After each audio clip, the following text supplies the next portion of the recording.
건강 정보가 진짜 많은 것 같거든요. 뭐 특히 뭘 먹으면은 어디가 좋아진다라든지 이런 선전을 되게 많이 보게 되는데 건강 정보를 좀 슬기롭게 취사 선택하는 법 이런 좀 조언을 주실 수 있으실까요?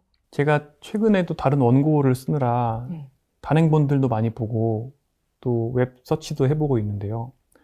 예를 들어서 어떤 분은 지방만 먹으라고 하고 예, 어떤 예, 분은 맞아요. 지방은 절대로 먹으면 안 된다 그러고 예. 어떤 분은 동물성 단백질만 먹으라 그러고 어떤 네. 분은 동물성 단백질 먹지 말라고 하고 그만큼 특이한 분들이 많고 또 그런 것들에 눈이 가요. 그러니까 제가 책에서 얘기하거나 강연에서 말씀드리는 것처럼 균형 잡힌 거대 영양소를 만들고 뭐 이렇게 하면은 사람들이 관심이 별로 없죠. 재미가 없잖아요. 다 아는 얘기잖아요. 그러니까 그런 거를 오히려 좀 조심스럽게 받아들여야죠. 그러니까 건강과 관련해서는 일단은 나만 믿어라. 나밖에 없다. 이렇게 말하는 사람은 좀 문제가 있을 가능성이 있고요. 왜 그러냐면 정말 탄수화물 먹으면 안 되는 사람도 있어요. 그러니까 자기의 건강 상태에 따라서 어떤 분은 정말 장이 안 좋고 문제가 있어서 섬유를 드시면 안 되는 분도 있어요. 근데 또 대부분의 사람들은 섬유 먹는 게 부족해서 더 많이 먹어야 되는 거예요. 그러니까 이거를 나만 맞고 내가 하라는 대로 무조건 다 해야 된다. 이건 아닌 거예요. 대부분 그건 틀릴 가능성이 많아요. 네, 그리고 또 하나 이제 꼭 걸으셨으면 하는 거는 쉽고 빠르게입니다. 쉽고 빠르게. 네. 아, 정말 혹하는 문구인 것 같아요. 네, 쉽고 예. 빠르게 돈으로. 그런 거 있으면은 바로 배너 누르게 됩니다. 그렇죠. 그러니까 예를 들어서 여기 지금 광고하는 거 제품을 사용하면 목과 허리에 불편이 없어질 겁니다. 네. 운동 없이 또는 약이나 수술 없이도, 그러니까 뭔가 고통이 없이도요. 이게 비즈니스 모델이라는 걸 원래 만들 때 어떤 개인을 즐거움을 주거나 또는 고통을 줄여주는 것 두 가지가 비즈니스 모델을 만드는 기본이거든요. 이거를 아주 교과서적으로 따른 사례라고 볼 수 있죠. 그 다음에 이제 좋다더라라고 하는 거를 듣고 주변 사람들이 이게 뭐 일종의 바이럴일 수도 있고 입소문 마케팅일 수도 있는데요. 환자분들 오시면은 참 주변에서 좋다더라 하는 즙이나 엑기스 같은 거를 먹고 있다. 이런 분들이 정말 많거든요. 특히 이제 암이 있으신 분들, 어르신들 보면은 뭐 이거에 무슨 좋다더라 하는 거다.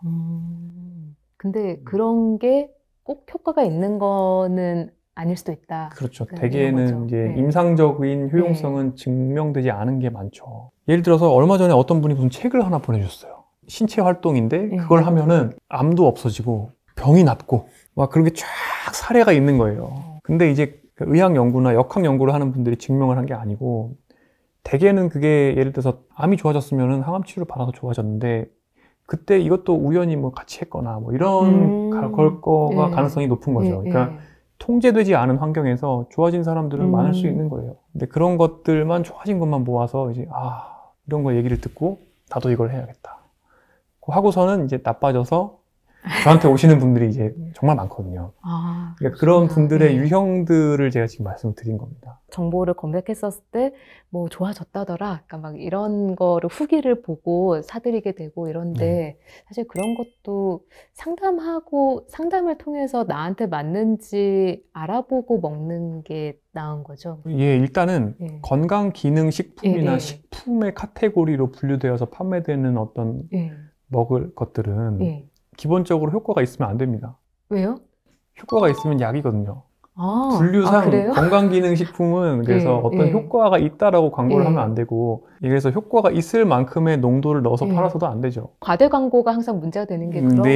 그래서 여러 가지 규제가 있으나 그 규제를 피하는 게 또 전문가들이기 때문에 규제만 피해서 어떻게든지 효과가 있어 보이게 만드시는 거죠.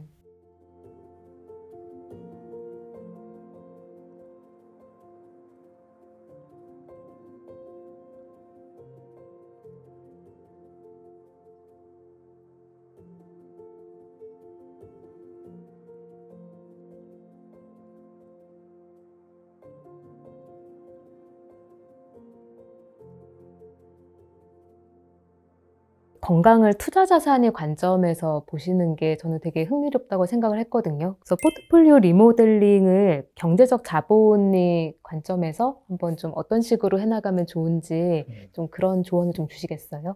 사람의 기능, 그러니까 저는 내재 역량이라고 표현하고 WHO에서도 내재 역량이라는 표현을 씁니다. 사람의 총체적인 기능의 포트폴리오의 총합을 말하는 거예요. 파이낸스 금융의 비유를 하면 뭐 AUM이라고 할 수 있죠. 그 내가 운용하고 있는 순자산의 네. 총액과도 비슷하다고 볼 수가 있습니다. 이 노인의학 영역에서는 네. 실제로 사람의 내재 역량을 측정할 때 어떤 식으로 하냐면 ETF를 만드는 것과 동일한 방식으로 합니다. 사람에서 건강과 네. 관련된 요소들, 파라미터들을 네, 네. 한 30개에서 100개까지 뽑아냅니다. 내가 당뇨가 있나, 네. 고혈압이 있나, 보행 속도는 얼만가, 인지 기능은 얼만가 이런 것들을 쫙 모아요. 근데 보통 해보면 30개 정도를 네. 가중을 하지 않고 그냥 네. 뽑아서 섞어 놓으면 이 사람의 내재 역량이 얼만큼 남았나, 그러니까 대략 요양병원으로 갈 때까지 얼만큼의 안전 마진이 있나 또 알 수가 있습니다. 금융과 다른 점은, 금융은 예를 들어서 제 포트폴리오 안에 섹터가 예를 들어서 2차 전지도 있고 뭐 전자도 있고요, 반도체도 있고 또 자동차도 있고 뭐 철강도 있고 이렇게 있어요. 근데 예를 들어서 철강이 사양 산업이 되어서 수익률이 굉장히 나빠서 거의 뭐 빵원이 됐어요. 그래도 우리는 포트폴리오를 유지를 할 수가 있습니다. 그게 주식의 장점이죠. 마이너스까지 최대한 내려가 봐야 빵원이 되는 거니까. 그런데 이제 건강과 관련해서는 기본적으로 우리가 유지해야 할 어떤 포트폴리오들이 있습니다. 예를 들어서 신체 기능이 너무 많이 떨어지게 되면 아무리 인지 기능이 멀쩡해도 요양병원, 요양원에 가시는 거예요. 또 만약에 인지 기능이 어느 정도 이상 떨어지면 다리는 아무리 건강해도 결국에는 간병인이 필요해요. 치매가 너무 심해지면. 이런 것들이 몇 가지가 있습니다. 그 다음에 필요한 것이 사회 자원입니다. 나의 돈과 나의 사회적인 역량, 그리고 사람과의 관계입니다. 그게 너무 떨어지게 되면 결국에는 파산하게 되고, 조금만 나의 돌봄 요구가 생겨도 그거를 내가 어떻게 할 수가 없는 거죠. 정부가 도와주지 않으면. 그런 것들이 있고요. 그 다음에 이제 나의 질병들이 있습니다. 질병이 만약에 너무 심해지게 되면 콩팥이 만약에 양쪽이 다 안 좋아져서 투석을 해야 돼요. 근데 투석을 할 수 없는 상황이 되면 돌아가시는 거죠. 질병과 먹는 약들, 이런 것들이 있습니다. 그래서 이 네 가지 축을, 그래서 저는 이제 4M이라고 얘기를 합니다. 이 네 가지 도메인들 중에 하나만 나빠져도 굉장히 안 좋아질 수가 있다. 그래서 이것들을 다 갖추고 가야 된다라는 게 일단 첫 번째로 내재 역량을 위한 포트폴리오라고 볼 수 있습니다. 두 번째, 이제 우리가 노년기에 관리해야 되는 포트폴리오는 결국에 평생 동안 우리가 100세를 사셔야 되기 때문에 100세 동안 우리가 할 수 있고 현금 흐름을 만들기 위한 여러 가지 역량 포트폴리오를 또 관리를 하셔야 됩니다. 이 역량이라는 게 결국에 직업적인 역량일 수도 있고 내가 취미로 하는 걸 수도 있고, 근데 앞으로는 직업과 취미의 경계가 거의 희미해지게 되고, 이미 지금 2020년대에는 어떻게 되었냐면 나의 현금 흐름을 만드는 첫 번째 역량, 두 번째 역량, 세 번째 역량, 네 번째 역량이 쭉 있습니다. 그것 중에 나한테 재미도 있고 돈도 벌 수 있으면서 잘할 수 있는 것, 그런 것들 중에서 내가 더 웨이트를 준 것이 어떻게 보면 내 직업, 메인 직업이 되는 거죠. 예를 들어서 저 같은 경우는 지금 의사가 메인이지만 어느 순간에는 저는 생물학 연구자가 메인이 될 수 있는 거고 작가가 메인이 될 수도 있는 거거든요. 이런 것들이 우선순위가 조정되어야 할 수 있는 것인데, 이런 조정이, 그리고 리밸런싱이 계속 100년 동안 이루어져야 하는 것이고, 현금 흐름을 만들 수 있어야 되고, 또 이런 일들, 사회적인 활동을 통해서 신체 기능, 그리고 인지 기능도 개선을 할 수가 있어야 되는 것이죠. 그렇게 되게 되면 자동으로 이 4개의 어떤 뭐 기둥이라고도 할 수 있고 영역이라고 할 수 있는데, 나의 첫 번째 포트폴리오, 건강 포트폴리오가 안정된 상태를 유지하고 건강하게 나이 들 수가 있는 겁니다.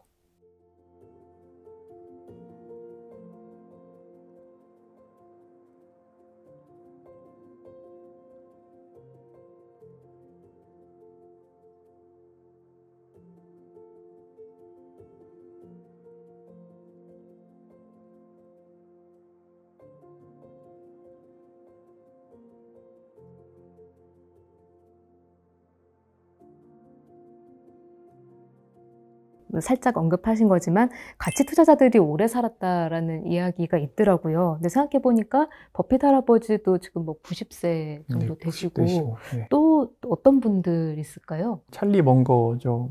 예, 맞습니다. 예. 같은 공동 투자자이신 그분이 100세이십니다. 그런데도 아직 활동하시는 거잖아요. 네, 100세신 걸로 알고 있고 현역 활동을 잘 하고 계십니다.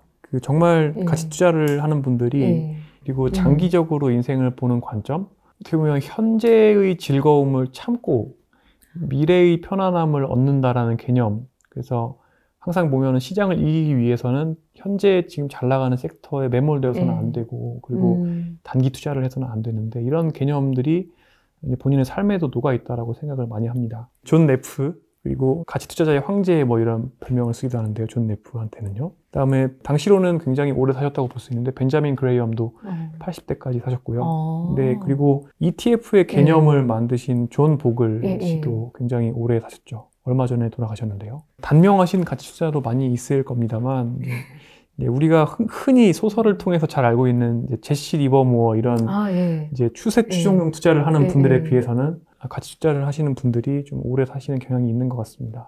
그러니까 현재의 불편함을 견디고 그거를 오히려 생활화해서 좀 큰 더 좋은 결과를 기다리는 그 형태를 말씀하시는 것 같은데 책에서 불편함, 편안함? 네, 편안한 불편함이라고 쓰는데 그게 그런 거죠. 그러니까 장기적으로 오랜 기간 편할 수 있는데 지금 당장은 조금 불편한 거거든요. 결국에 그 개념이 가치 투자의 개념과 같은 건데 장기 투자 개념과 같은 거고요. 원래 사람의 두뇌는 이런 개념에 익숙하지 않습니다. 왜냐하면 수렵 채취 사회에 사람은 당장 하루하루를 넘겨야 됐기 때문에 당장 쉴 수 있으면 쉬고 당장 먹을 수 있으면 먹고 이렇게 우리의 두뇌와 우리의 유전자는 튜닝이 되어 있습니다. 이 개념과 좀 반대인 개념을 습관화하다 보면은 결국에는 이걸 생활 속으로 가지고 올 수가 있게 됩니다.